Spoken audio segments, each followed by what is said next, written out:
There's a casket in my mind, and I'm standing over it.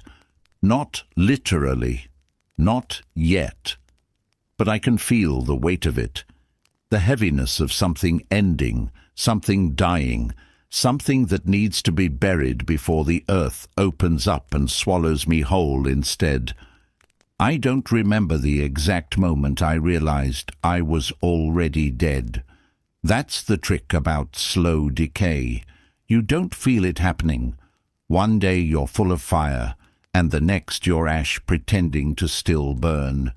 You keep moving through the motions, smiling at the right times, showing up to the life you built, but somewhere deep in the marrow of your being, you know you're a ghost, haunting your own existence. The old me died somewhere, between the last promise I broke to myself, and the morning I woke up and couldn't remember why I used to care. Marcus Aurelius wrote, "You could leave life right now. Let that determine what you do and say and think." But I didn't leave. I stayed.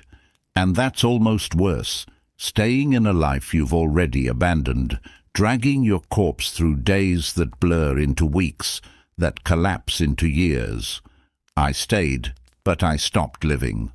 I chose the casket before death chose me. This is the funeral I never held. Stand here with me for a moment. Look at what's in that casket. It's not a body. It's a version of you, the one who thought comfort was the destination, the one who believed that success meant approval, that happiness meant avoiding pain, that strength meant never breaking down. The one who built a life out of other people's blueprints and called it yours. That version is dead. It has to be. Because here's what nobody tells you about death. It's not always tragic. Sometimes it's mercy. Sometimes the most loving thing you can do for yourself is let something die. A belief, a habit, an identity that's strangling the person you're becoming. I spent a decade running from this funeral. I numbed it with distractions, screens that glowed promises of connection while isolating me further, ambitions that looked like progress but kept me running in circles, relationships where I performed instead of existed. I was terrified of the silence that comes after you stop pretending, terrified of standing in the wreckage and admitting that I built this, that I chose this, that every cage I complained about I constructed bar by bar. The Stoics understood something we've forgotten in our comfort-obsessed age. Death is not the enemy. Delusion is. Pretending you have infinite time is. Living as if tomorrow is guaranteed while today rots in your hands. That's the real tragedy. I remember the night it broke through. I was sitting in my apartment, lights off, city humming outside my window, all those lives moving forward while mine stood still. I caught my reflection in the black screen of my television. For just a second, I didn't recognize myself. Not the face, the eyes. They looked hollow, hungry for something they'd forgotten how to name. And I thought, when did I become this? Not all at once, that's for sure. Slowly, imperceptibly, like erosion, like rust. You make one compromise, then another, and each one feels small, manageable, justified. You're just being realistic, just being practical, just being adult. But compromises compound, and eventually you look up and realize you're not even a shell of who you were. You're a forgery. The person in that casket is the forgery. I built them carefully, meticulously. I listened when the world said, "Be reasonable," and I learned to make myself smaller. I heard, "Follow the path," and I stopped asking where it led. I was told, "This is just how life is," and I stopped believing it could be different. Comfort became my anesthetic. Routine became my prison. Safety became the thing that was slowly killing me. There's a question that keeps circling back, relentless as a vulture. What would I do if I knew I was dying?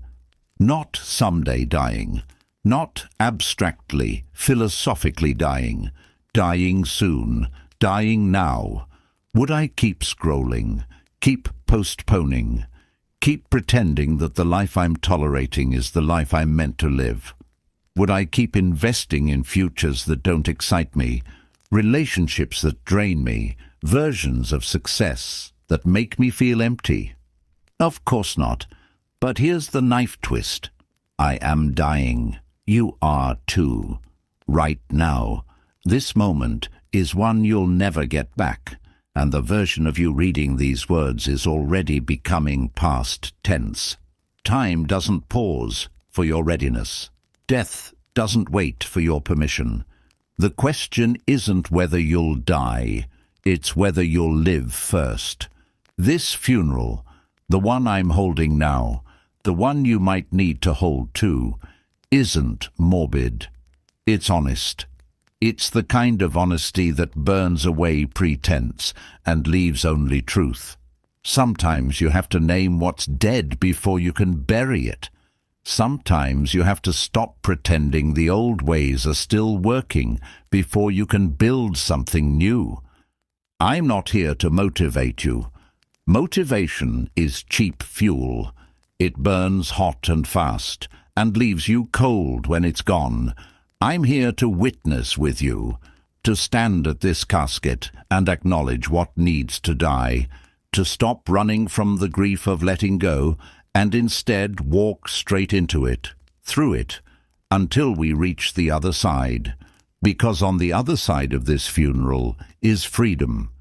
Not the freedom of having everything you want, the freedom of knowing what you actually need, not the freedom of endless options, the freedom of clear purpose, not the freedom of avoiding pain, the freedom of meeting it head-on and discovering it can't destroy you. The old you believed comfort would save you, but comfort is just a slow drowning where you forget you're underwater.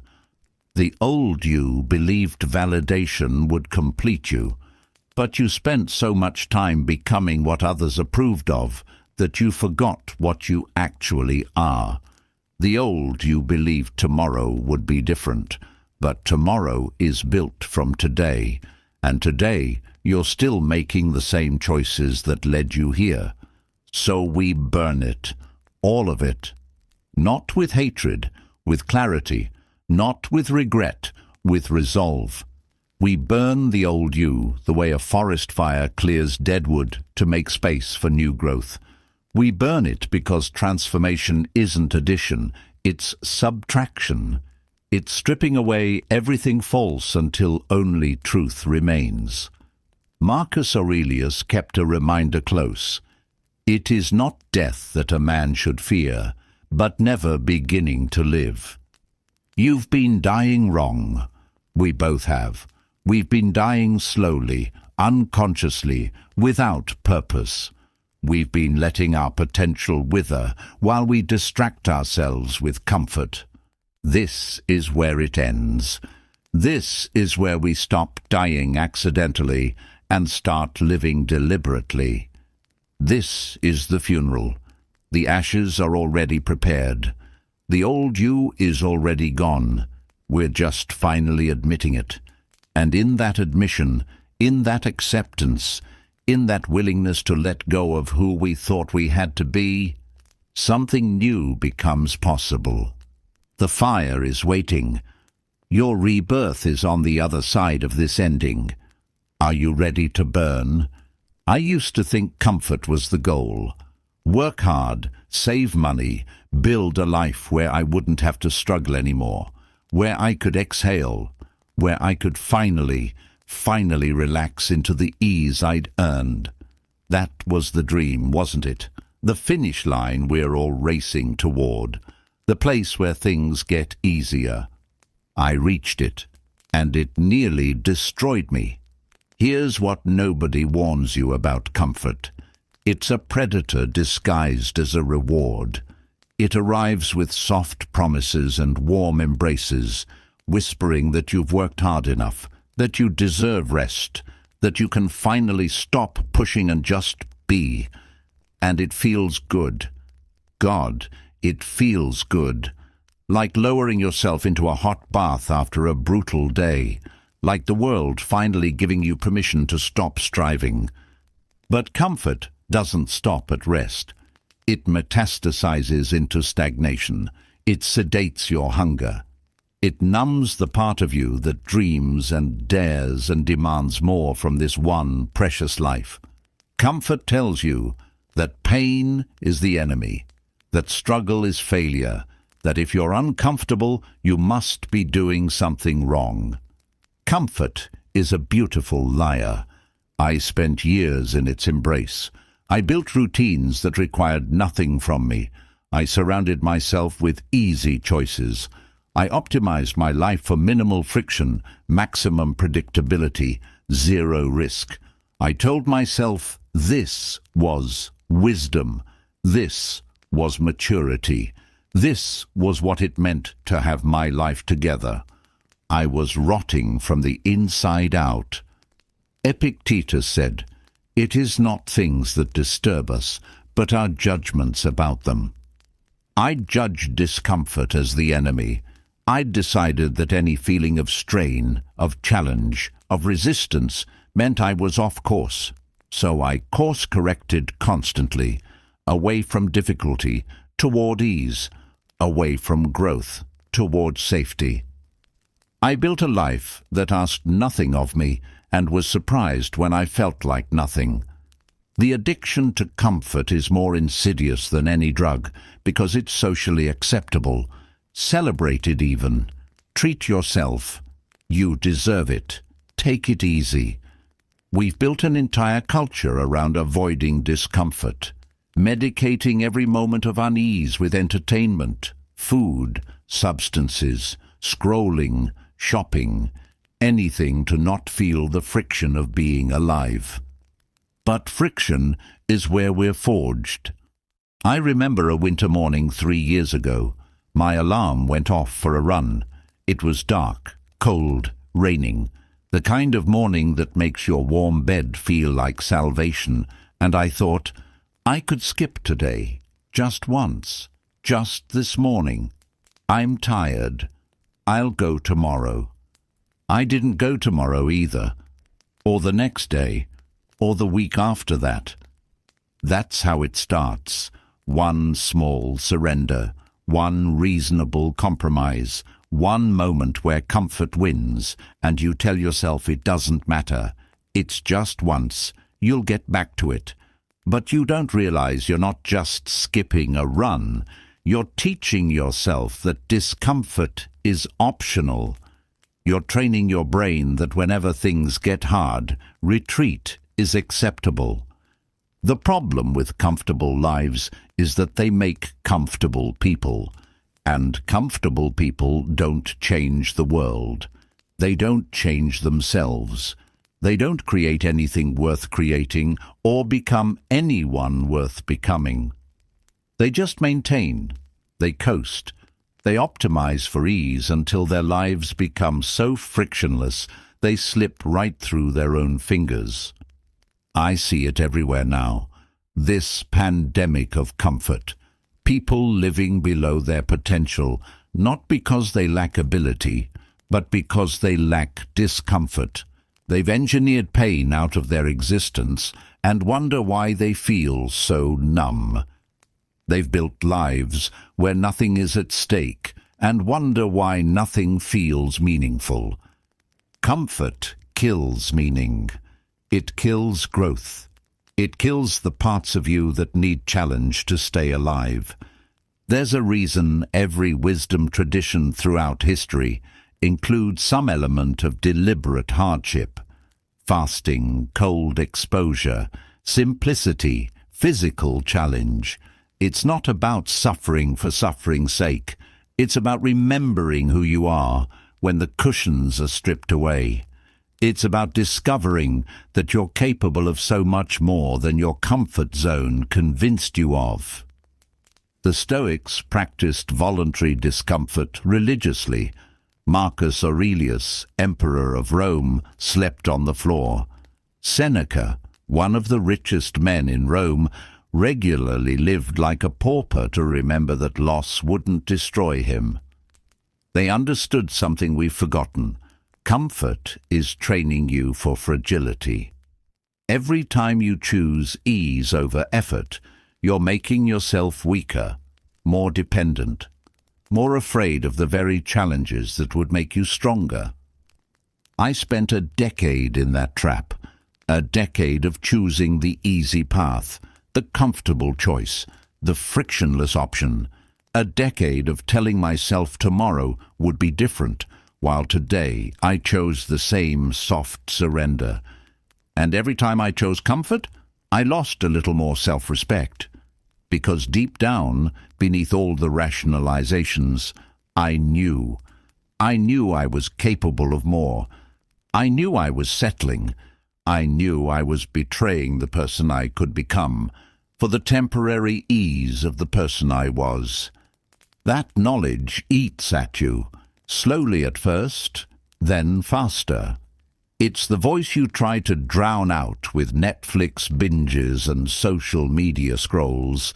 It's the feeling you try to numb with whatever your drug of choice is. It's the truth you keep avoiding that eventually corners you in a dark room at 3 a.m. when you can't sleep, because you can't stop thinking about all the time you've wasted. Here's the paradox. Avoiding discomfort doesn't make you comfortable. It makes you anxious, because you're constantly running from the thing you need most. The challenge that would prove to yourself that you're still alive, still capable, still becoming. True comfort, real peace, comes from the other side of discomfort. It comes from doing the hard thing and discovering you can handle it, from facing the pain and realizing it didn't break you, from choosing effort over ease and watching yourself become someone you respect. The comfort zone isn't a place of rest. It's a place of slow death. I think about the person I was 3 years ago, before the run I didn't take, before the 1,000 other small surrenders that followed. That person had dreams, plans, a fire that hadn't been extinguished yet. They believed they could do hard things. Then I chose comfort, again and again, until I became someone who couldn't do hard things, someone who needed everything to be easy, someone who folded at the first sign of resistance. Comfort didn't free me, it imprisoned me. And the cruelest part, I locked myself in. I forged my own chains out of soft blankets and easy choices. I built my own cage out of routines that required nothing from me. I became my own jailer, and I called it self-care. But self-care isn't about making life easier. It's about making yourself stronger, strong enough to handle difficulty, strong enough to pursue meaning even when it's hard, strong enough to become the person you're meant to be, even if that person makes your current self uncomfortable. The enemy isn't out there. It's in here, in the part of me that still reaches for easy over meaningful, for comfortable over growth, for numb over alive. This chapter is closing, the one where comfort was the goal, the one where I organized my entire existence around avoiding discomfort, the one where I confused ease with happiness and wondered why I felt so empty. Comfort was never the answer. It was the question I was too afraid to ask. What am I capable of when I stop hiding? The old me chose the warm bed, the easy path, the soft surrender. Chose it so many times it became who I was, someone who couldn't be trusted to do hard things, even for myself. That person is in the casket now.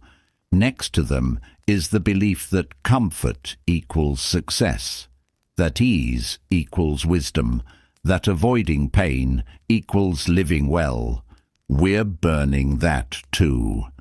Because on the other side of comfort is the person you were meant to become. And they're not soft, they're not safe, they're not easy to be around or easy to live with. They're forged in fire, built through friction, earned through effort, and they're waiting for you to choose them over the temporary ease of who you are right now. Stand in front of a mirror, not to fix your hair or check your outfit, not to rehearse a smile or practice confidence. Stand there and look, really look, at the eyes staring back, at the person behind them. Can you hold your own gaze? I couldn't. For years, I couldn't. Every time I caught my reflection unexpectedly, in a window, a phone screen, a bathroom mirror in harsh lighting, I looked away, not consciously, not with thought, but something in me recoiled. Something in me knew that if I looked too long, I'd have to see, and seeing would require acknowledging, and acknowledging would demand change. So I didn't look. I glanced. I passed by. I kept moving, kept busy, kept my eyes on anything but the truth of what I'd become. The Stoics were obsessed with self-examination, not the self-help kind, not the gentle, be kind to yourself kind, the brutal kind, the kind that strips away every excuse and forces you to name exactly what you've been avoiding. If you seek tranquility, Marcus Aurelius wrote, do less, or do what's essential. But first, you have to know what's essential, and to know what's essential, you have to clear away what's false. And to clear away what's false, you have to admit you've been lying. I've been lying for so long, I forgot what truth felt like. Small lies at first. Telling myself I was happy when I was numb. Telling myself I was busy when I was avoiding. Telling myself I'd change tomorrow when I had no intention of changing today. Little betrayals, little compromises, little moments where I chose the comfortable delusion over the uncomfortable truth. But lies compound. They build on each other, layer after layer, until you're living in a house of cards and calling it a fortress. Until you're so invested in the illusion that admitting the truth feels like admitting your entire life has been a waste. Maybe it has been, parts of it anyway. That's what the mirror test reveals, the parts you've been wasting, the years you've been coasting, the potential you've been burying, the person you've been betraying with every choice that prioritizes comfort over becoming. I made a list once, a real one, honest. The kind of list you write in the dark when you can't sleep and the truth won't let you rest anymore. Things I've been lying about. It was longer than I expected, longer than I wanted, longer than I could face all at once. I lied about my ambitions. I told people I was content, that I'd found my path, that I was right where I wanted to be. The truth? I was terrified to want more, terrified of trying and failing, so I pretended not to want. I pretended small dreams were wisdom and settling was maturity. I lied about my relationships. I stayed in ones that felt safe rather than alive. I performed intimacy instead of risking it. I kept people at arm's length and called it boundaries. I abandoned friendships that challenged me and kept ones that let me hide. I lied about my health. I told myself I'd start tomorrow, that I was too busy, too tired, too stressed, that I'd earned the right to let myself go. But the truth was simpler and uglier. I'd stopped caring. I checked out of my own body like a hotel room I planned to trash and leave behind. I lied about my habits. I called scrolling relaxing. I called numbing coping. I called avoiding protecting my peace. I dressed up every escape in therapeutic language so I wouldn't have to admit I was running. I lied about my potential. I told myself I'd peaked, that this was it, that who I am now is who I'll always be. I made peace with mediocrity and called it self-acceptance. I stopped pushing and called it wisdom. But the biggest lie, the one that enabled all the others, was this. I told myself it didn't matter, that one more day of comfort wouldn't make a difference, that one more compromise wouldn't cost me anything, that I had time, that I could always change later, that the gap between who I am and who I could be wasn't growing wider with every passing year. That lie almost killed me. Not literally, slowly, the way a river kills stone, erosion so gradual you don't notice until there's nothing left. Epictetus said, "It is not things that disturb us, but our judgments about them." My judgment about myself had become a protection racket. I judged myself gently to avoid the pain of seeing clearly. I gave myself participation trophies for showing up to my own life. I graded on a curve so steep that any effort, no matter how minimal, counted as progress. I became my own enabler, my own worst enemy disguised as my own best friend. The mirror test forces you to stop, to actually look, to ask questions you've been avoiding. Who have I become? Is this who I wanted to be? Am I proud of the choices I've made? If someone I admired could see inside my life, really see it, not the curated version I show the world, would they be impressed or disappointed? If my younger self, the one who had dreams, who believed in something, who thought they were destined for more, could see me now, what would they think? Would they recognize me? Would they be proud? Or would they feel betrayed? I know my answer. It's not pretty. My younger self would look at who I've become and feel robbed. Robbed of the life they thought they'd build. Robbed of the person they thought they'd become. They'd see all the compromises, all the surrenders, all the times I chose safety over possibility. And they'd ask, "When did you give up?" I don't have a good answer, because I didn't give up all at once. I gave up slowly, incrementally, one compromise at a time, one rationalization at a time, one "I'll start tomorrow" at a time, until tomorrow never came, and I became someone who doesn't start things anymore, who doesn't risk things anymore, who doesn't believe things are possible anymore.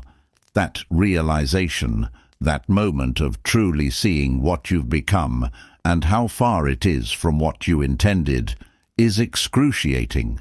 It's the kind of pain you can't numb, the kind of truth you can't unsee, but it's also necessary, because you can't rebuild until you acknowledge what broke. You can't heal until you admit the wound. You can't change until you face exactly what needs changing. The mirror test isn't punishment, it's diagnosis. I stand in front of it now, metaphorically, literally, spiritually.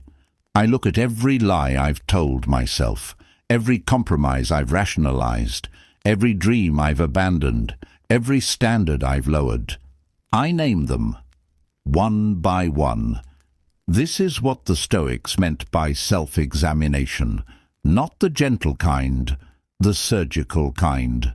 The kind that cuts out what's dead so what's alive can grow.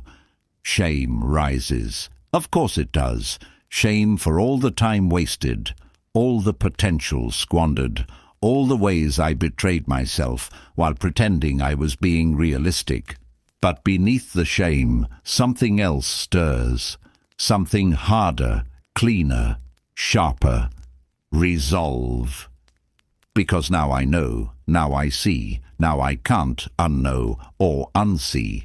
The illusion is shattered, the comfortable lies are exposed. The gap between who I am and who I could be is visible in stark, undeniable clarity. And that gap is either going to grow wider or start closing. There's no standing still anymore, no more pretending, no more comfortable delusion. The mirror has shown me the truth. Now comes the harder part, living like I believe it. I used to think freedom meant having everything I wanted. Now I know freedom means needing nothing. There's a scene playing out in my mind, vivid as memory, though I haven't lived it yet. I'm standing in front of a fire, not a campfire, not a hearth, a real fire, a burning that consumes. In my hands, I'm holding the things I thought defined me. A phone filled with notifications that made me feel important, connections that made me feel less alone, validation that made me feel real, diplomas and certificates that told the world I was credentialed, qualified, worthy of respect.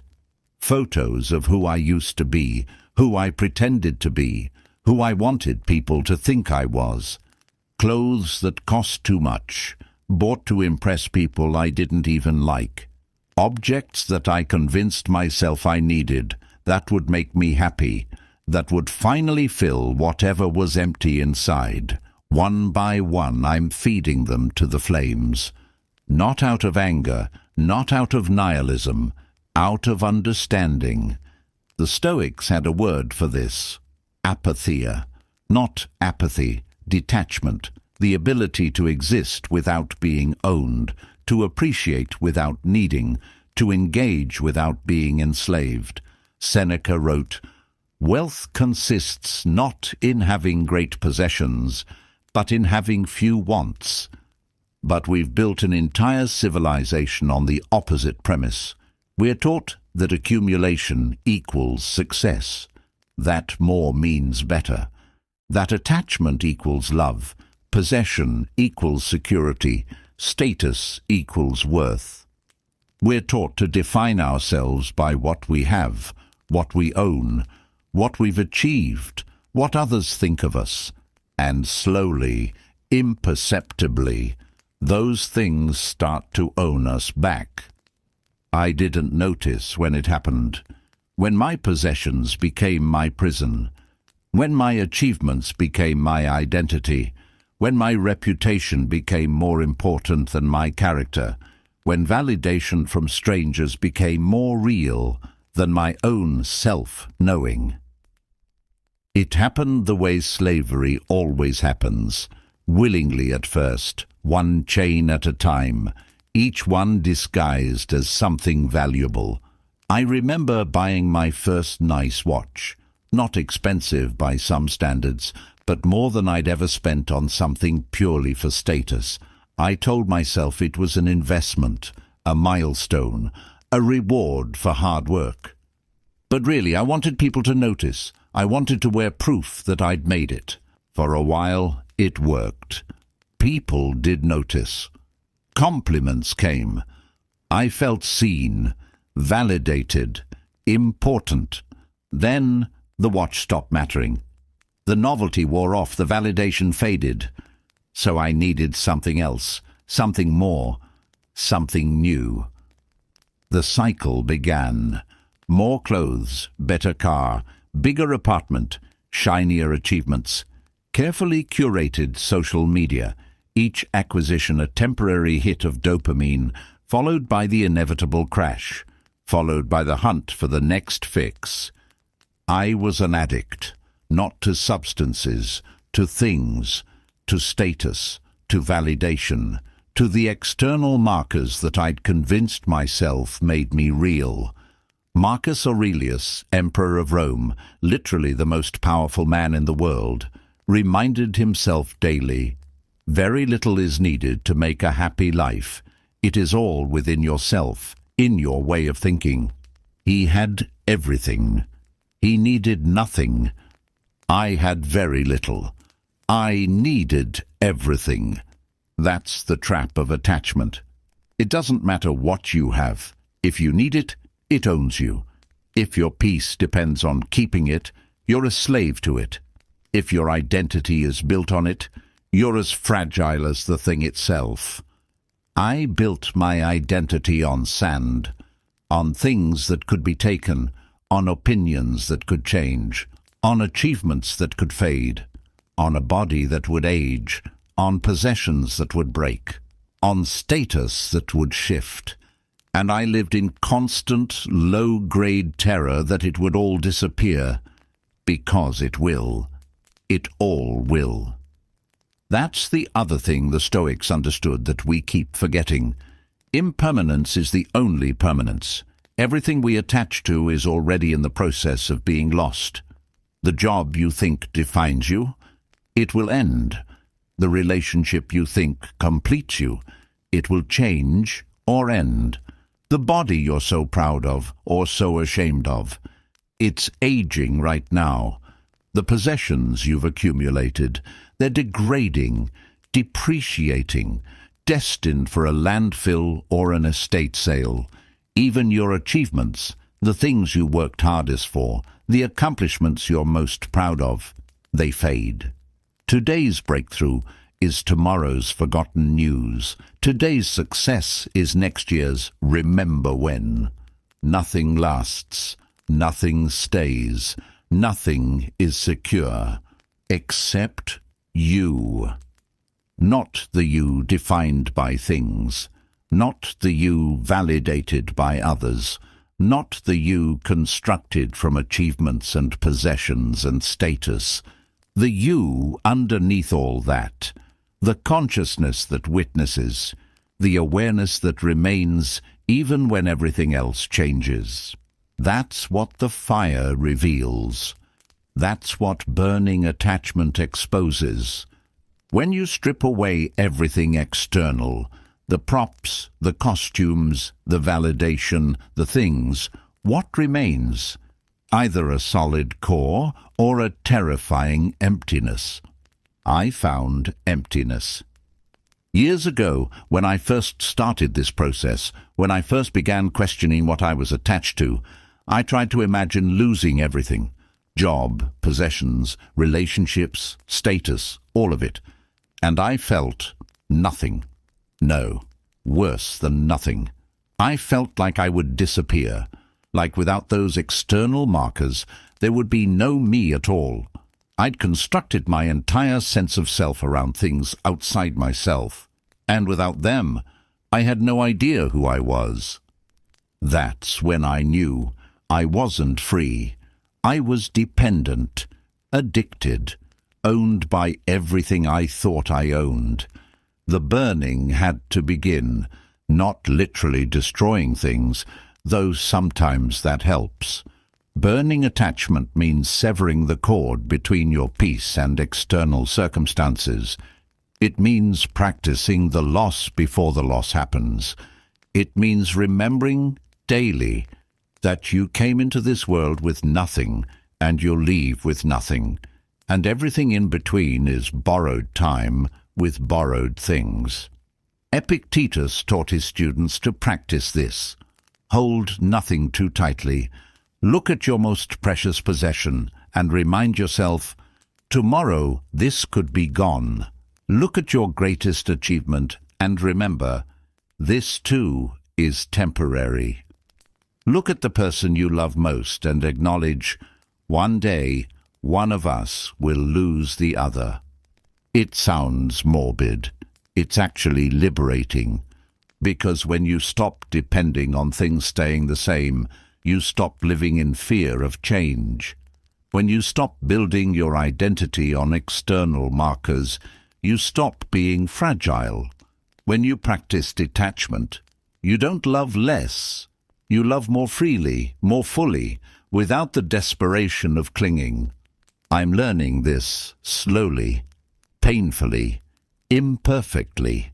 I'm learning to hold my achievements lightly, proud of them, but not defined by them. I'm learning to appreciate possessions without needing them, grateful when they're here, undestroyed when they're gone. I'm learning to value relationships without depending on them, loving fully while knowing nothing is permanent. I'm learning to build my sense of self from within rather than from external validation, knowing who I am regardless of who sees it. This is the fire that transforms, not the destruction of caring, the destruction of clinging, not the end of ambition, the end of attachment to outcomes, not the rejection of the world, the rejection of being owned by it. In that bonfire of attachment, something strange happens. As you burn through what you thought you needed, you discover what you actually are. As you release what you thought defined you, you find what's actually essential. Stripped of the external, you find the internal. Freed from dependence, you find strength. Released from ownership, you find freedom. The old me was buried under possessions, achievements, validations, attachments. The old me thought all of that was me. It wasn't. It was just weight, just chains I'd forged myself and called them treasures. The fire is burning them now. The old identity, constructed from external things, is turning to ash. And beneath it, something simpler, stronger, more essential is being revealed. Not the person others told me to be, not the person I thought I needed to be, just me, raw, unadorned, undefined by anything except the choices I make and the character I build. That person doesn't need a phone to feel connected, doesn't need diplomas to feel worthy, doesn't need validation to feel real, doesn't need possessions to feel secure. That person is free. The burning continues. There's more to release, more attachments to sever, more dependencies to acknowledge and destroy. But for the first time, I'm not afraid of the fire. I'm walking into it. The hardest thing I've ever done is sit still. Not move, not scroll, not produce, not consume, not distract, just exist. In silence, with myself. Turns out, I've been running from that for years. We all have. We've built a civilization of noise, constant input, constant stimulation, constant distraction from the one thing we're terrified to face, our own minds. Think about it. When's the last time you were truly alone with your thoughts? Not driving with the radio off while you mentally plan your day. Not lying in bed scrolling before sleep. Actually alone. Actually present. Actually still. For most of us, the answer is never, or so long ago we can't remember. We wake up and immediately grab our phones. We move through our days plugged into podcasts, music, audiobooks, notifications. We fill every gap, every pause, every moment of potential silence with something external. We've become addicted to input, dependent on distraction, terrified of the space between thoughts. Because in that space, truths emerge, truths we've been running from. The Stoics knew this. They didn't just practice philosophy, they practiced silence, solitude, withdrawal from the noise of the world to hear the signal of their own minds. Marcus Aurelius. Nowhere can man find a quieter or more untroubled retreat than in his own soul. But you have to actually go there. You have to stop running. You have to sit in the silence and face whatever rises. I tried this once, years ago, made it 7 minutes before I grabbed my phone. 7 minutes of sitting with myself felt unbearable. My mind raced. My body fidgeted. Anxiety crawled under my skin like insects. I needed something, anything to pull me out of my own head. That should have been my first clue. That the thing I was most afraid to face was myself. I've been avoiding silence the way an addict avoids withdrawal. Because silence is where the withdrawal happens. It's where all the noise I've been using to numb myself stops working.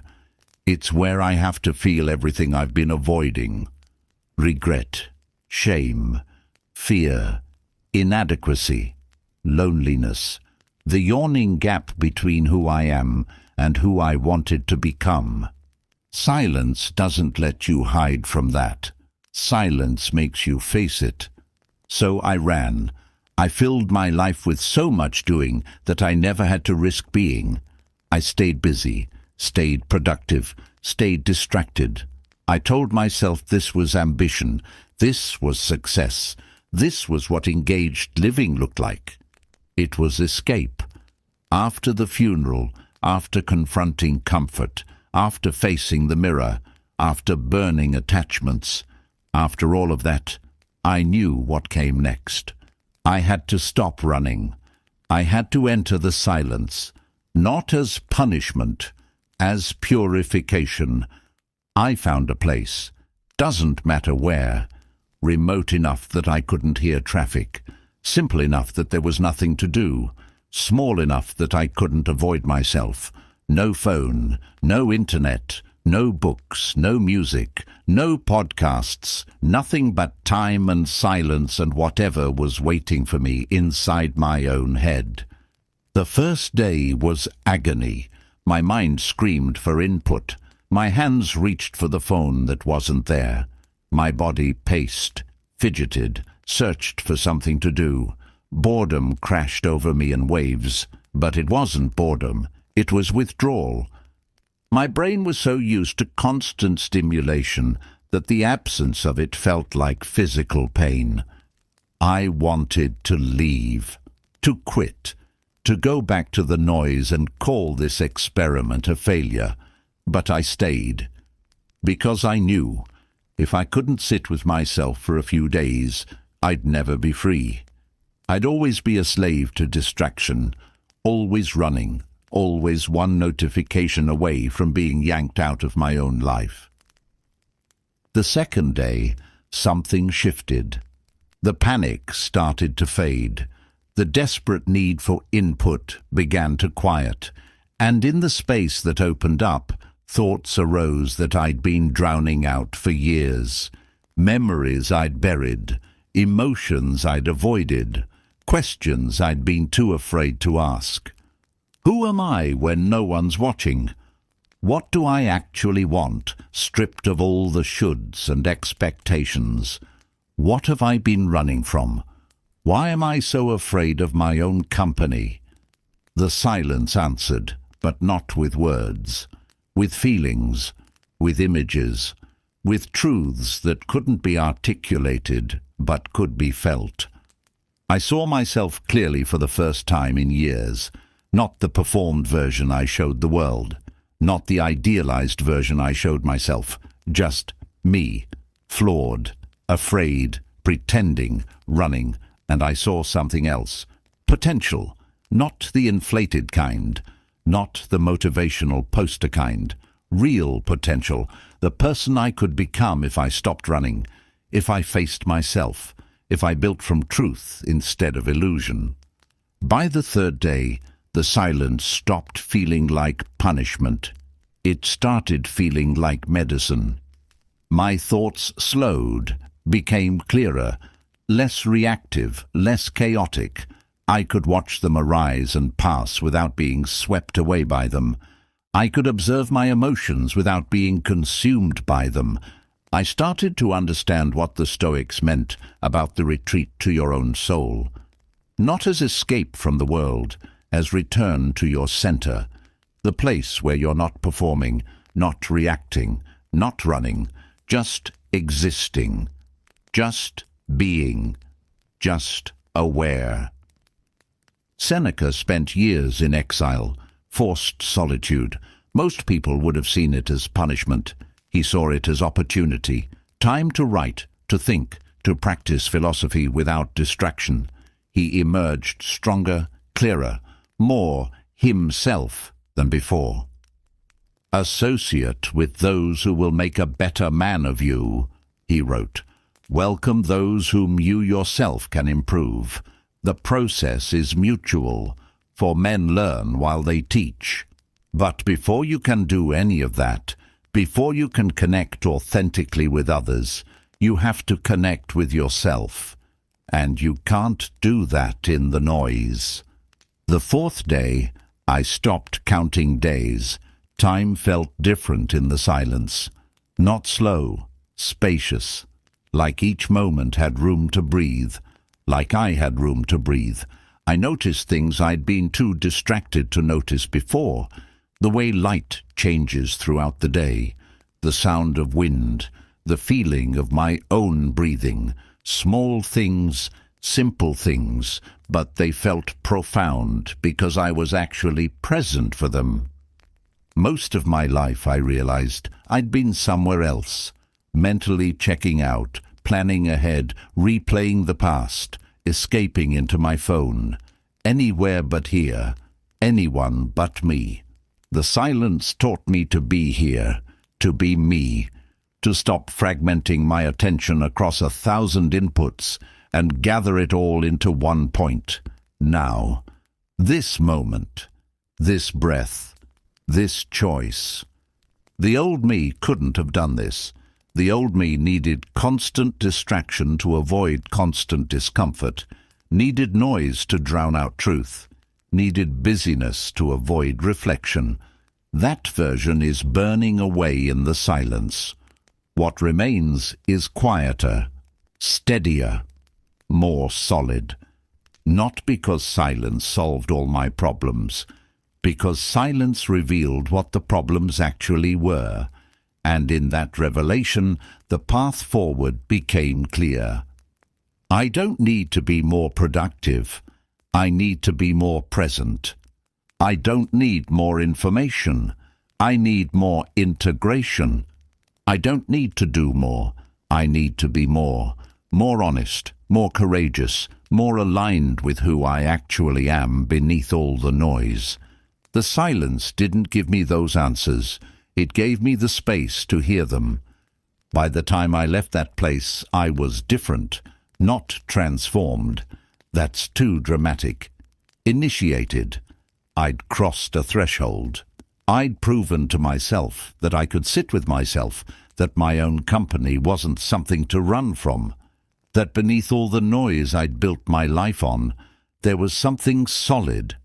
The silence broke me open, showed me the rot, the fear, the avoidance, but it also showed me what was underneath, a core that hadn't been destroyed by years of distraction, a center that was still there, still waiting, still possible.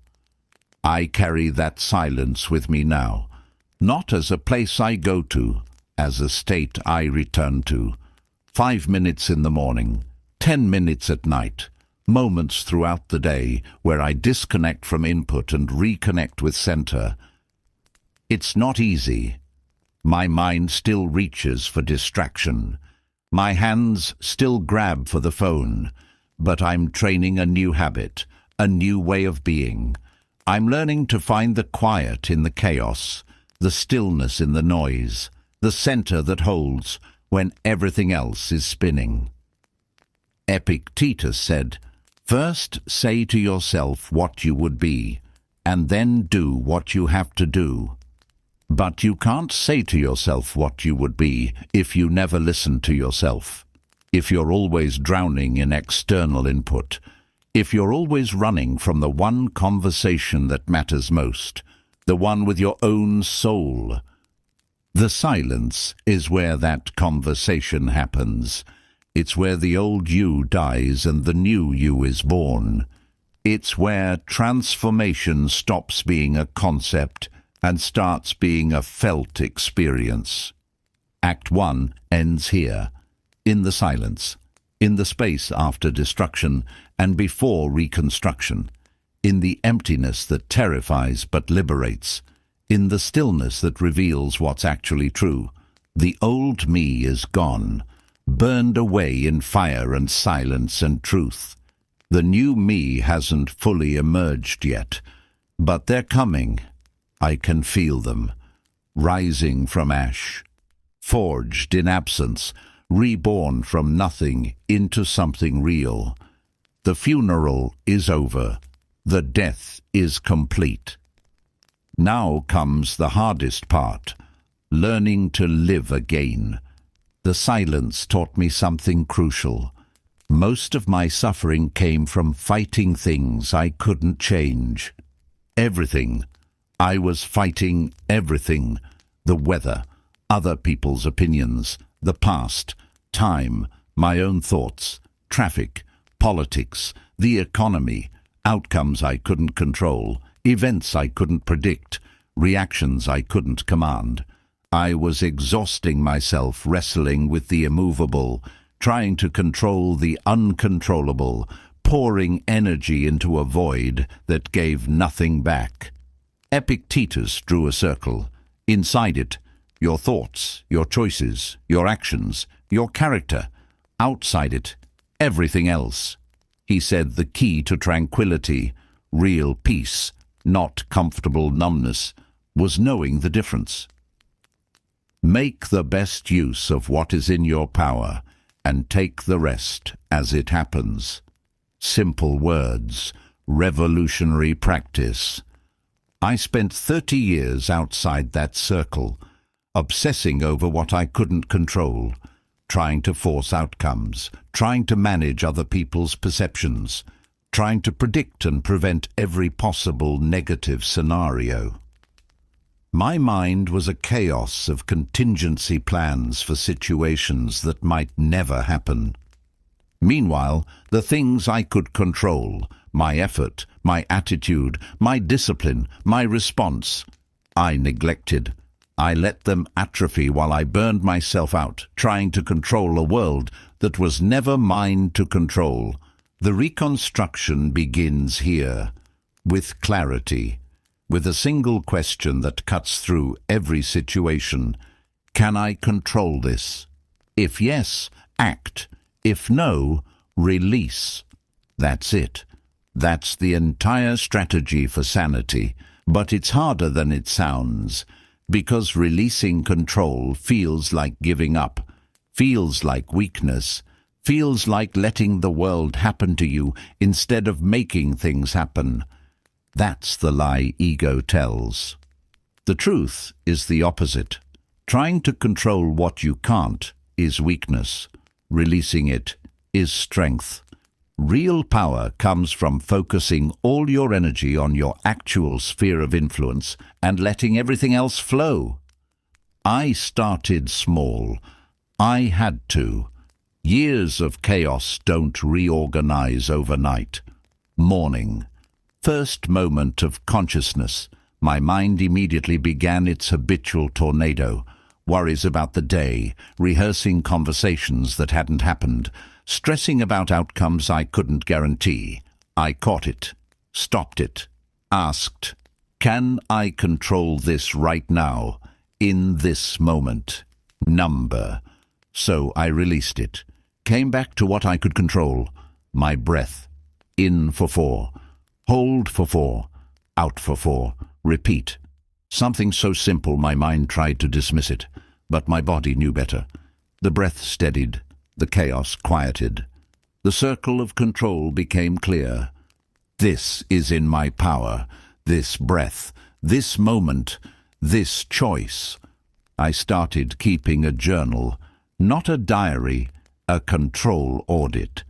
2 columns, inside my control, outside my control. The list of things outside was longer than I wanted to admit. Other people's reactions, whether I get the job, if they text back, the traffic, the weather, the past, tomorrow, whether people like me, whether I succeed. Inside, how I respond to reactions, how I prepare for the interview, whether I reach out first, how I use the time in traffic, how I dress for the weather, what I learn from the past, what I do today, how I treat people, how much effort I give.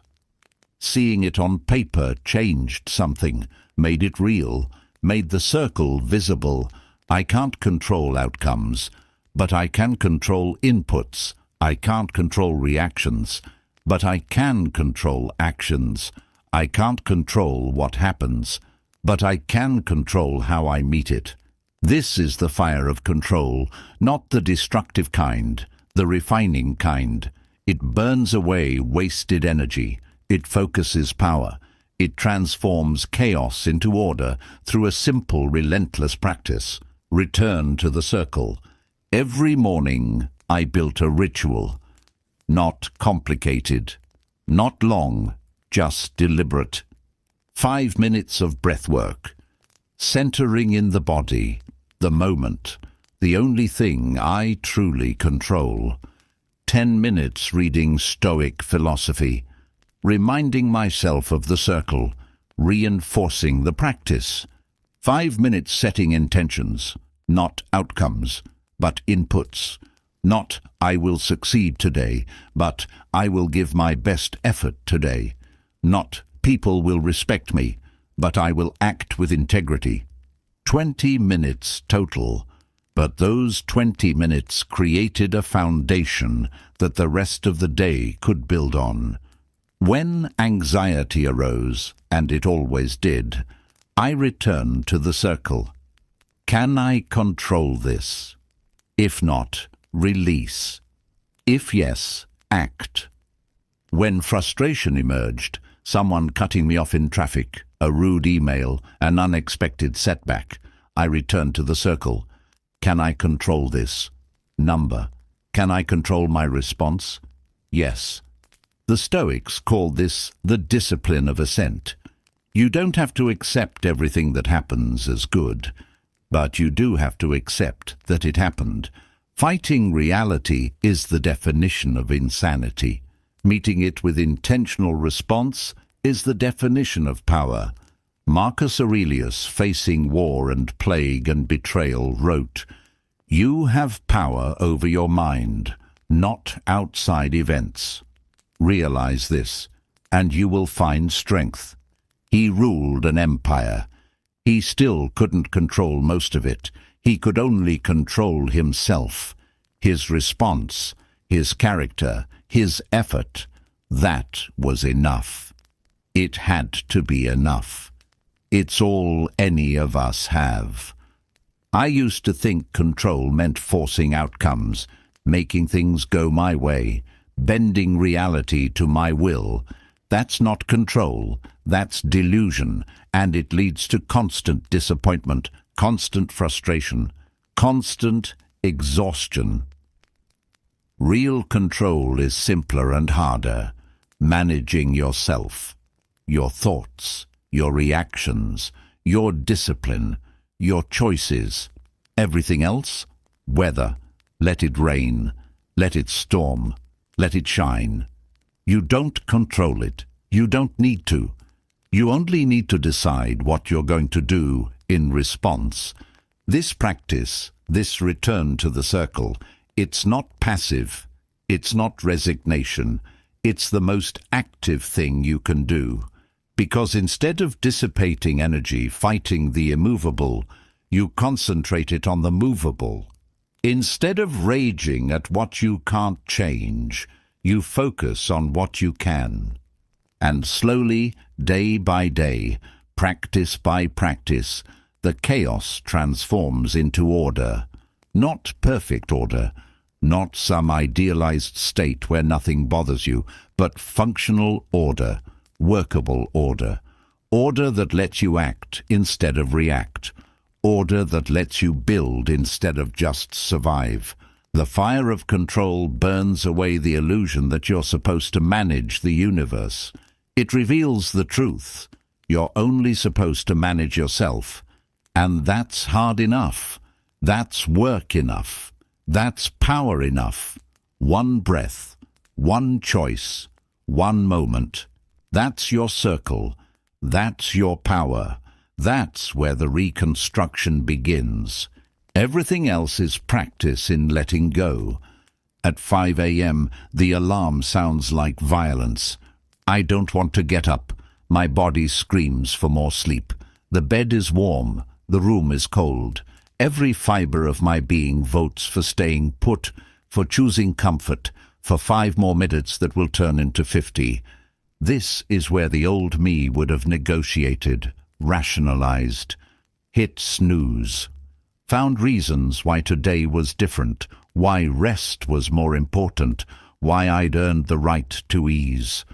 The new me gets up anyway, not because it feels good, because it doesn't. This is the practice Seneca prescribed 2,000 years ago. Set aside a certain number of days during which you shall be content with the scantiest fare, with coarse and rough clothing, saying to yourself, "Is this the condition that I feared?" Voluntary discomfort, deliberate hardship, choosing difficulty not because you're punished, but because you're training. Every day I practice dying to comfort. Cold shower first thing, not because I enjoy it. I don't, still, after months. Because the shock to my system does something the warm water never could. It proves I'm stronger than my resistance. It proves I can meet discomfort and not break. It proves the voice that says I can't is a liar. 30 seconds underwater so cold it feels like knives. 30 seconds of every cell screaming to retreat. 30 seconds where my mind offers 1,000 reasons to turn the dial, to cut it short, to choose ease. I stay, I breathe, I endure, and then it's over, and I'm alive. More alive than I was before, more awake, more present, more proven. This isn't about the cold water. It's about the choosing. It's about training my mind to override my comfort-seeking instincts. It's about building calluses on my will. The Stoics understood. Comfort makes you fragile. Voluntary discomfort makes you anti-fragile. Every day, I fast until noon.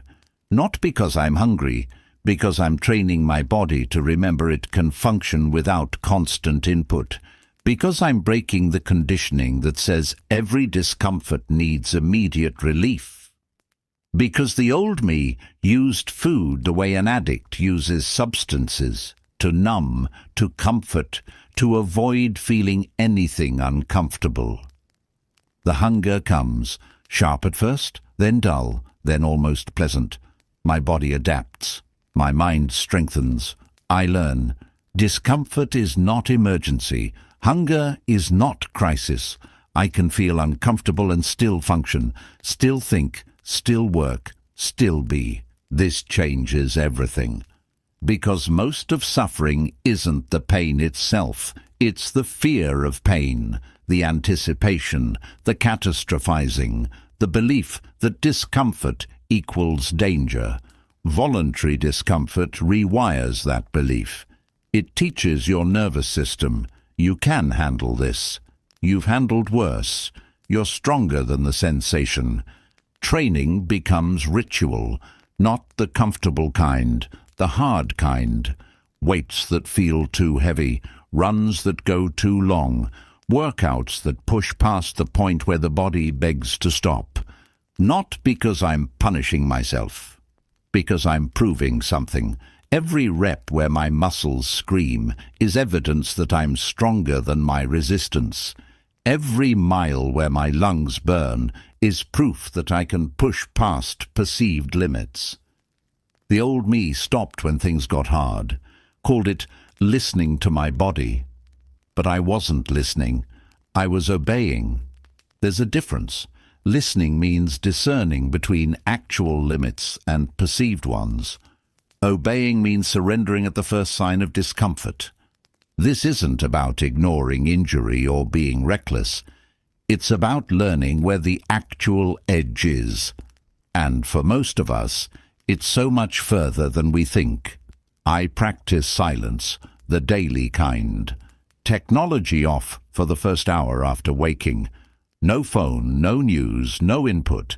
Just presence, just self, just the discomfort of being without distraction. The mind protests. It's been trained to reach for stimulation the way lungs reach for air. The absence feels like suffocation at first. I sit with it. I watch the discomfort arise and pass. I learn. I can be bored and survive. I can be understimulated and not collapse. I don't need constant input to exist. This practice, this daily death to comfort, it accumulates. Each small hardship trains the muscle of resilience.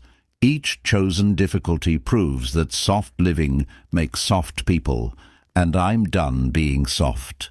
Marcus Aurelius woke in palace rooms and reminded himself, at dawn, when you have trouble getting out of bed, tell yourself, I have to go to work as a human being. He could have stayed comfortable. He chose discipline instead. Every day, until it became who he was. The practice isn't punishment, it's preparation.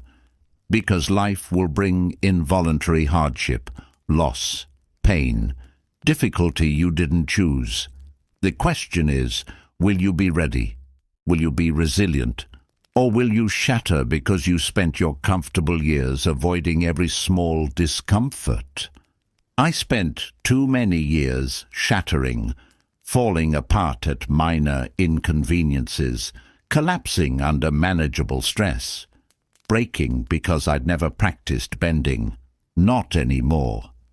Now I practice daily, small deaths, small hardships, small choices to meet discomfort instead of avoid it, cold water that makes me gasp, hunger that makes me aware, workouts that make me doubt, silence that makes me present, early mornings that make me disciplined, each one a small death of the comfort-addicted self, each one a small birth of someone stronger.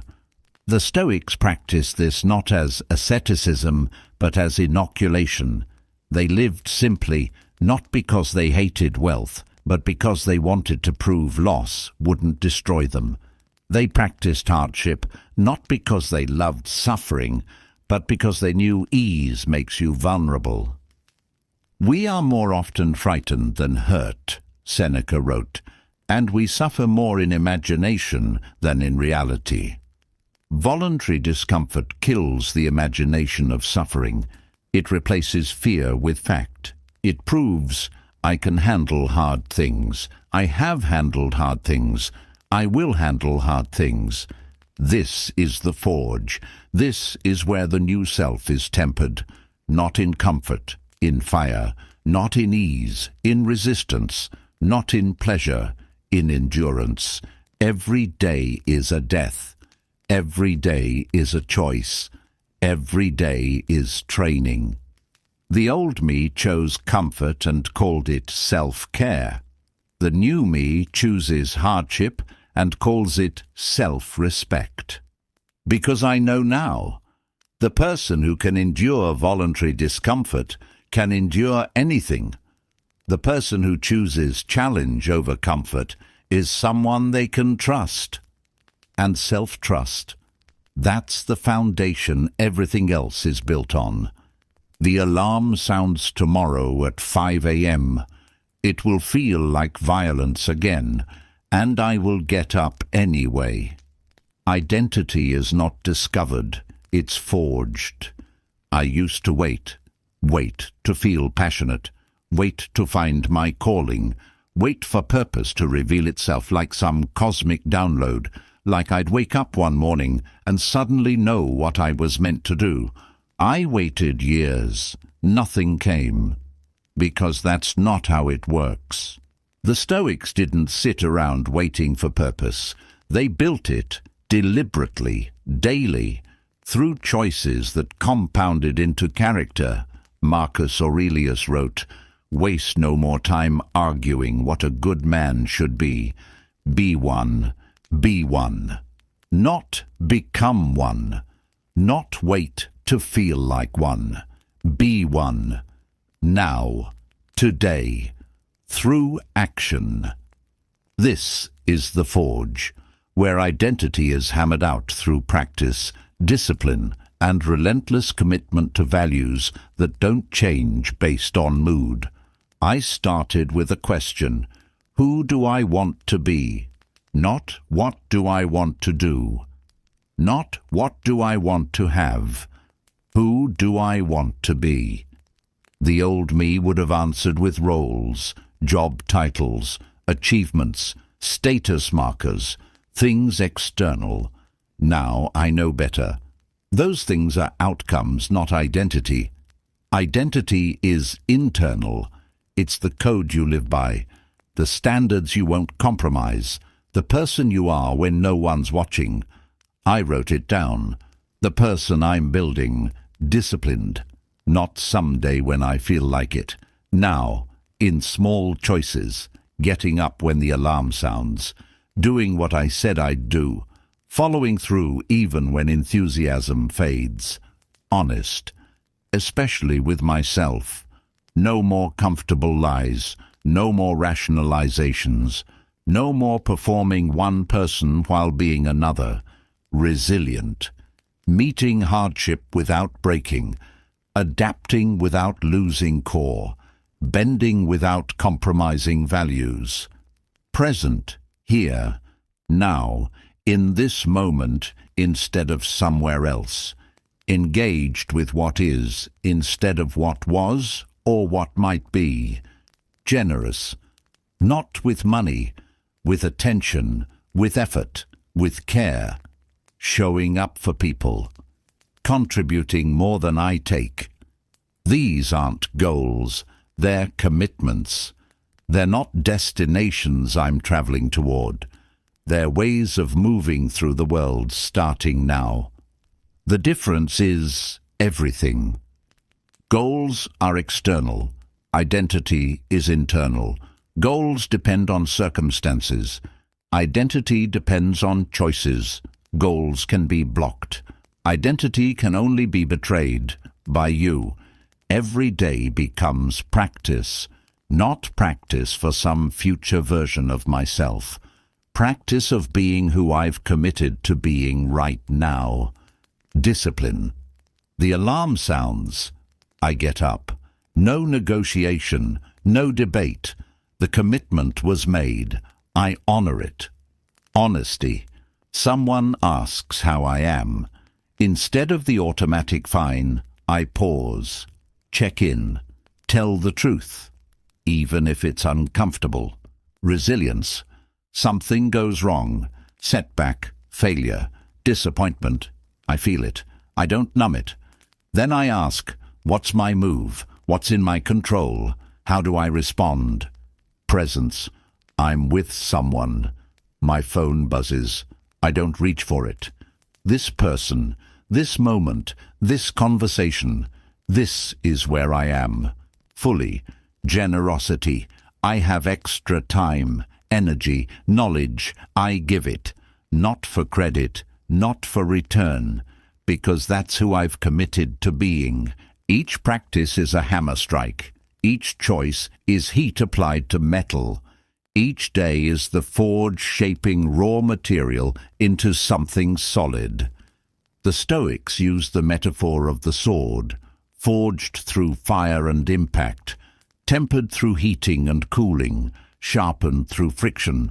What emerges is not what went in. It's been fundamentally transformed. You are the sword. You are also the blacksmith. Most people let circumstances forge them. Whatever life throws at them shapes who they become. They're reactive, passive.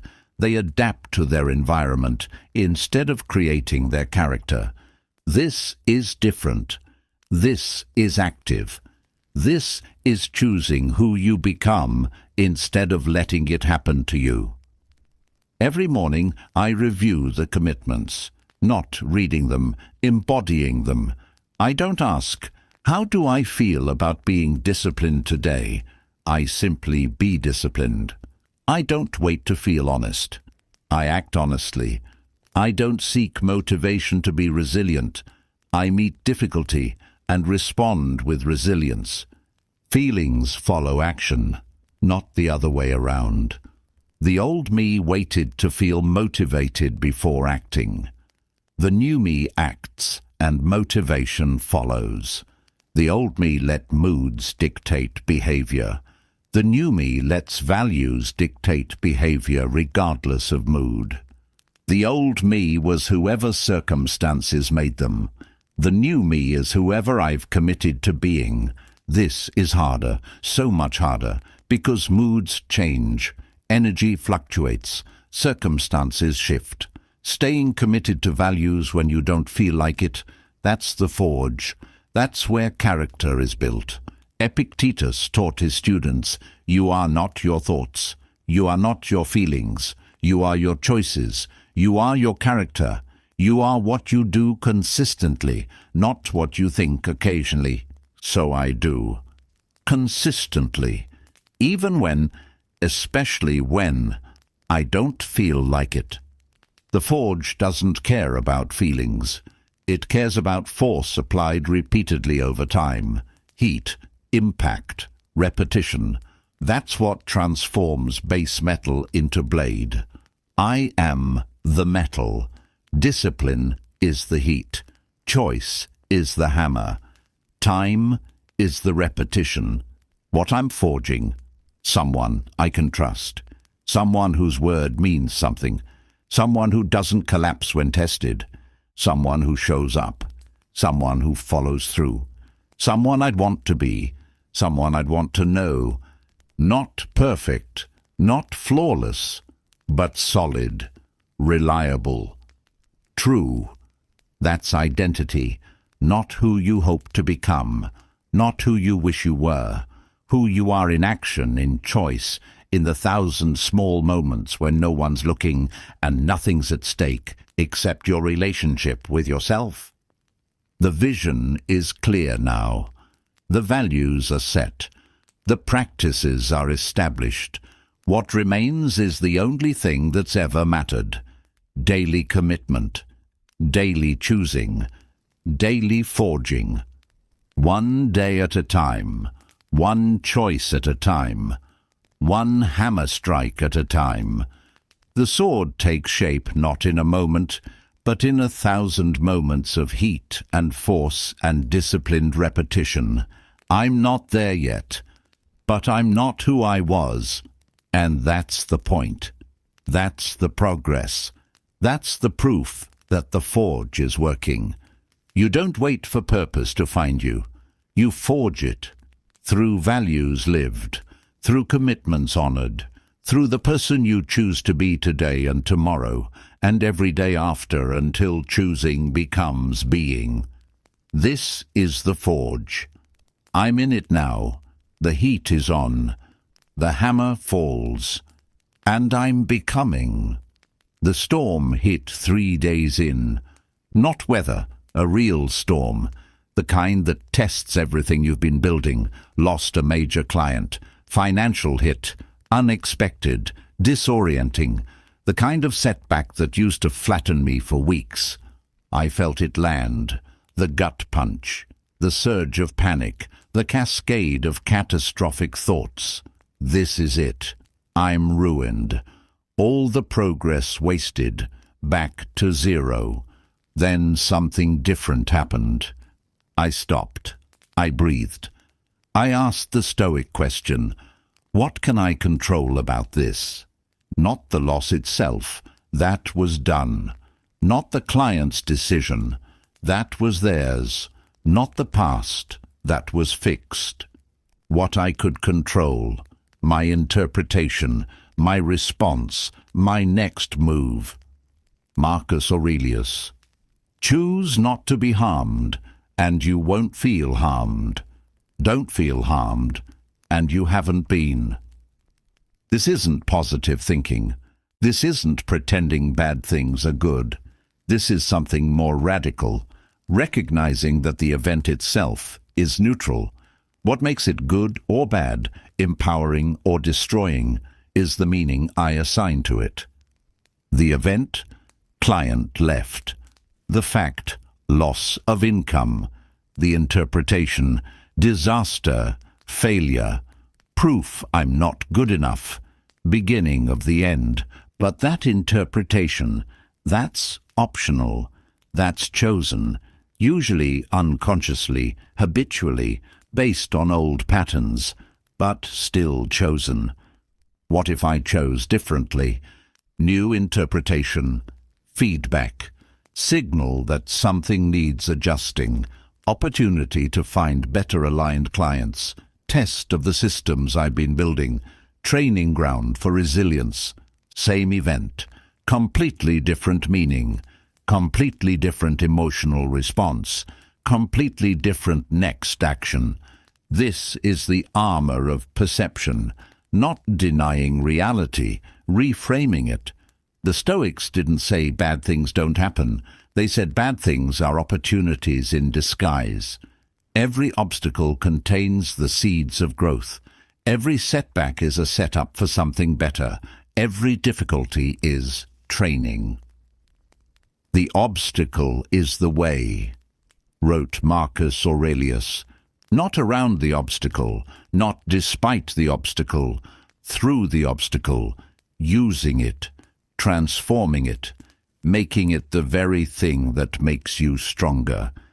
I started practicing this ruthlessly. Every inconvenience, every frustration, every setback, immediate reframe. Traffic jam, not wasted time. Opportunity to practice patience, chance to listen to something meaningful, training in acceptance of what I can't control, criticism, not attack, feedback, data, chance to improve, or opportunity to practice non-reactivity if the criticism is baseless, injury, not punishment, message from my body, chance to adjust training, opportunity to practice patience and healing, rain on the day I plan to run, not ruined plans, new challenge, different practice, proof I can adapt. The mind resists this. It wants to catastrophize. It's wired for threat detection, not opportunity recognition. It sees obstacles and screams, danger, problem, threat. But that wiring served us when threats were lions and cliffs. It doesn't serve us now when threats are traffic and criticism and change. Now we need different wiring. Conscious wiring. Chosen wiring. Every negative event becomes training. Every difficulty becomes testing. Every storm becomes strengthening. Not because I'm delusional, because I'm deliberate. Epictetus tells the story of being imprisoned, tortured, leg broken. His response: this is what it means to be prepared.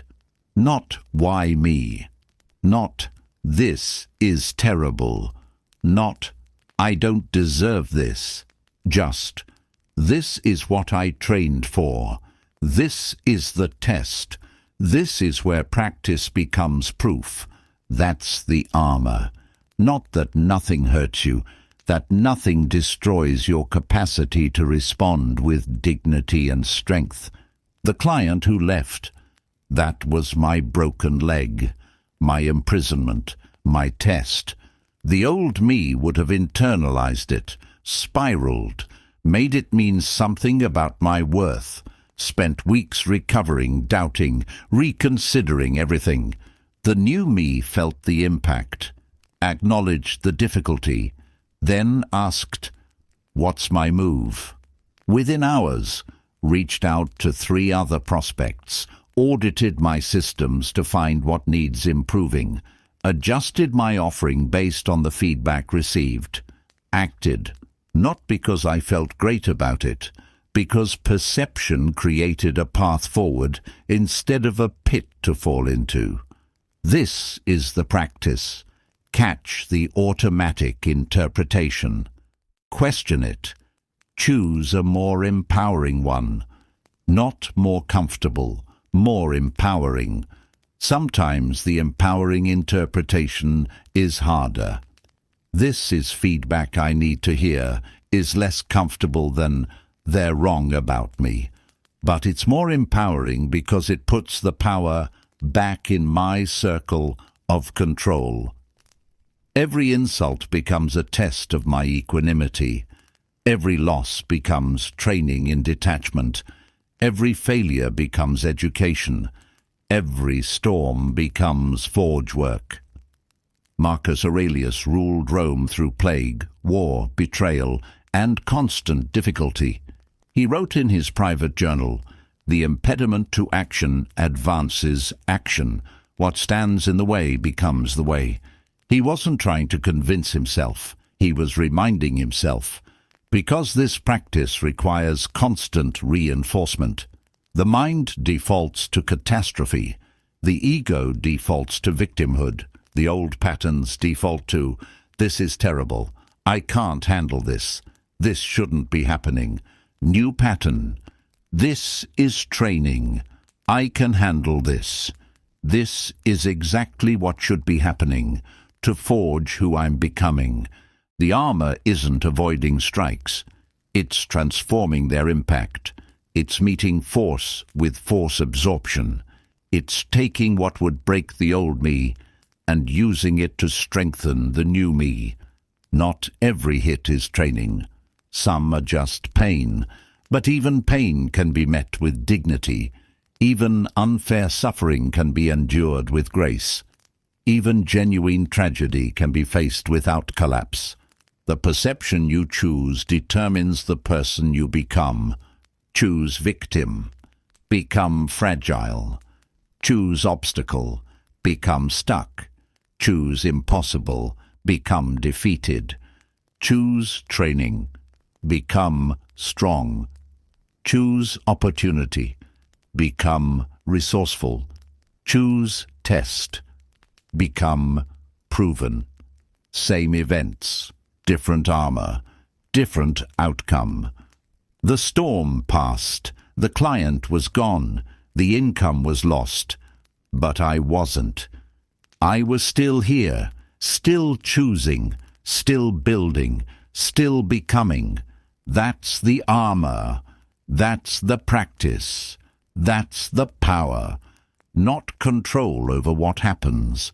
Control over what it means. And that changes everything. I failed. Spectacularly. Publicly. The project I'd spent months building. The one I was certain would work. The one I'd told everyone about. Dead on arrival. Crickets. Silence. Irrelevance. The old me would have been destroyed by this. Would have made it mean something about my worth. Would have internalized failure as identity. I am a failure. Something different happened instead. I felt the disappointment. Sharp, real, undeniable. I'm not a monk. Failure still hurts. But underneath the feeling, something solid remained. Something that didn't collapse with the outcome, because I'd learned to separate effort from result, process from outcome, who I am from what happens. This is the final discipline. Detachment from outcome. Not from effort, from attachment to specific results. Not from trying, from needing it to work out exactly as planned. Not from caring, from making your peace dependent on circumstances you can't fully control. Epictetus. Do not seek for events to happen as you wish, but wish for events to happen as they do, and your life will go smoothly. This sounds like resignation. It's the opposite. It's freedom. Because attachment to outcome is slavery. When your peace depends on external results, you've given your power away. You've made yourself hostage to circumstances, to other people's choices, to market forces, to luck, to timing, to 1,000 variables outside your circle of control. That's not power. That's fragility disguised as ambition. I used to measure my worth by outcomes. Good results meant I was valuable. Bad results meant I was worthless. My mood swung wildly based on circumstances I couldn't fully control. I was a puppet, and outcomes pulled my strings. Every success inflated me. Every failure deflated me. I was constantly ricocheting between pride and shame, confidence and doubt, depending entirely on whether things went my way. That's exhausting. More than exhausting. It's unstable, unsustainable, untrue, because outcomes don't determine worth. Process does, effort does, character does. The choices you make, not the results you get. That's who you are. The project failed. That's a fact. But the effort I put in, the discipline I showed, the skills I built, the person I became through the process, those don't fail. Those can't be taken. Those compound regardless of outcome. This is what the Stoics meant by focusing on virtue over victory. Virtue, excellence of character, quality of effort, integrity of process, that's in your control. Victory is partially in your control at best, mostly in fate's hands at worst. So you commit to what you can control and release attachment to what you can't. I gave everything to that project, best effort, full attention, genuine care. That's success. That's what I control. That's what makes me someone I can respect. The market didn't respond. That's not my failure. That's just a fact about timing, fit, and variables I don't control. This distinction saves everything, because if outcome equals identity, then every failure destroys you. But if process equals identity, then every genuine effort strengthens you regardless of result. I started practicing this deliberately. Before any effort, I'd clarify what's in my control, my preparation, my effort, my attitude, my response. What's outside my control, the result, other people's reactions, timing, luck, outcome. Then I'd commit fully to the first category and release attachment to the second. Not release caring. Release attachment. There's a difference. Caring means showing up fully. Attachment means needing it to go a specific way.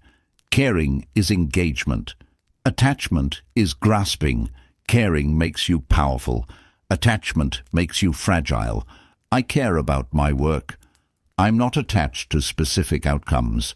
I care about my relationships. I'm not attached to specific responses. I care about my health. I'm not attached to specific timelines.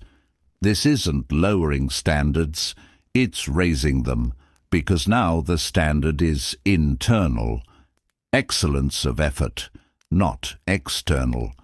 Achievement of result. Marcus Aurelius, the most powerful man in Rome, reminded himself constantly, you could leave life right now. Let that determine what you do and say and think. He ruled an empire. He still couldn't control outcomes. Wars were won and lost. Plagues spread. People he loved died. The empire's fate was never fully in his hands. What he could control, his character, his response, his effort, his virtue. So that's what he focused on. That's what he perfected. That's what made him one of history's great Stoics. Not success, but character maintained regardless of success. The project failed.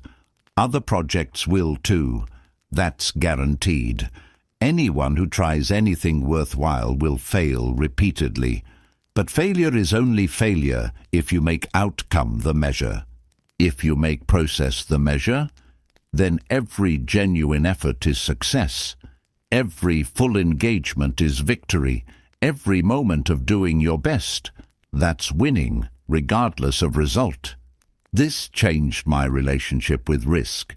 The old me avoided big swings because the potential failure felt like potential death. If outcome equals identity, then failure equals worthlessness. That's terrifying. That's paralyzing. The new me swings freely because I've separated my worth from the result. My identity is effort, not outcome. My peace is process, not achievement. So failure can't destroy me. It can only teach me. This is what detachment gives. Freedom to try. Freedom to fail.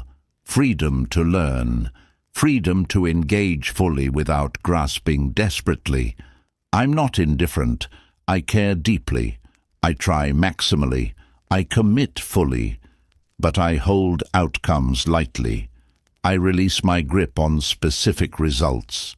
I trust that excellence of effort leads where it needs to lead, even if that's not where I thought. Seneca.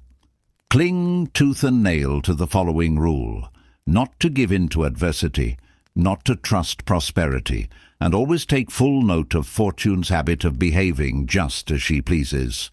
Fortune is fickle. Results are unreliable.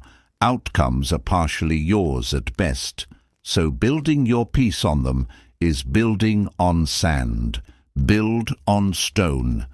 Build on what's actually yours. Your choices, your effort, your character, your response. That's stable. That's solid.